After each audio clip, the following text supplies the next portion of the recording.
हमारा मसला है इस वक्त जो ई रिक्शा इन्होंने लॉन्च किया है, लोगों को धोखे में रखा है।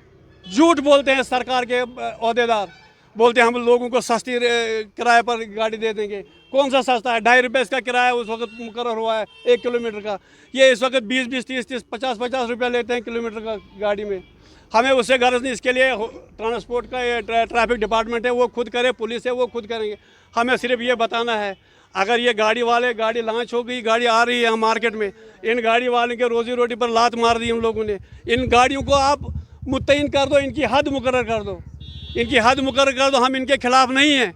इनको किसी एक जगह जमा करके कहीं इनको बोलो कहाँ से कहाँ चलना है। हमने पहले सुना था अर्बन एरिया में चलेंगे, यहाँ नोटिफाइड एरिया जहाँ होगा वहाँ चलेंगे, बड़ी बड़ी सिटियों में चलेंगे। यहाँ तो यहाँ ये इलाका मानहाल है। मैं क्या बताऊँ, हम तो वाव में हैं पहले। ये तहसील भी यही है, टाउन भी यही है, इलाका मानहाल भी यही है। कहाँ से कहाँ चलेंगे? इनको चलना अगर है, इनको इधर ही चलना है टाउन एरिया में, 2-3 किलोमीटर गुंडी से और यहाँ तक, इसके आगे नहीं चल सकते हैं, जो इन्होंने पहले पॉलिसी बताई है। मगर अब ये जाते हैं कहाँ? नौगाम तक, यहाँ जाते हैं चमलवास तक, वहाँ जाते हैं डोलीगाम खड़ी, बाकी टंडल टॉप पर जाते हैं, यहाँ जाते हैं डोली लांबर, वहाँ मोहम्मद जाते हैं। टंडल टॉप जो ओल्ड टंडल है, हरी सिंह के ज़माने के पहले बना हुआ टंडल, वहाँ हमने एक गाड़ी को देखा। रिसेंटली कल की बात है, मैं अनंतनाग जा रहा था अपने किसी काम से।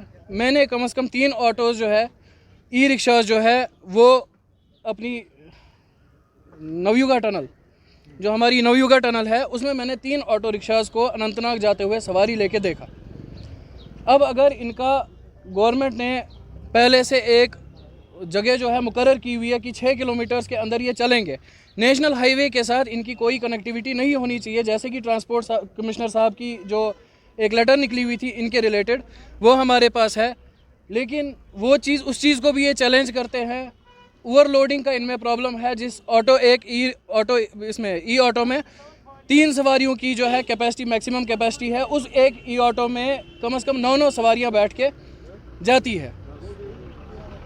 तो यही चीज़ें हमारी क्या है आप लोग? सर, हमारी यही डिमांड है कि इन ऑटोज़ के लिए एक प्रॉपर कमेटी बिठाई जाए, एडमिनिस्ट्रेशन की तरफ से, डिस्ट्रिक्ट एडमिनिस्ट्रेशन की तरफ से एक प्रॉपर कमेटी बिठाई जाए, इनका जो है एरिया वो मुकर्रर किया जाए, और इनका जो सबसे बड़ी बात है कि जो इनका किराया है वो चीज़ इनको प्रॉपर दी जाए।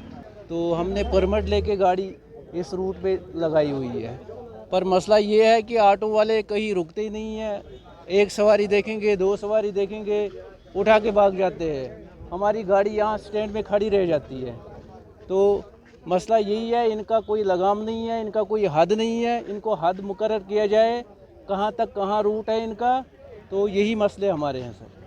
तो क्या असर बहुत बुरा है सर। हम मजदूरी करते हैं, ये गाड़ी पे आज पूरा दिन भी नहीं होता है कि 200-400 रुपये उसमें मुश्किल के साथ हमारा गुजारा हो जाता है।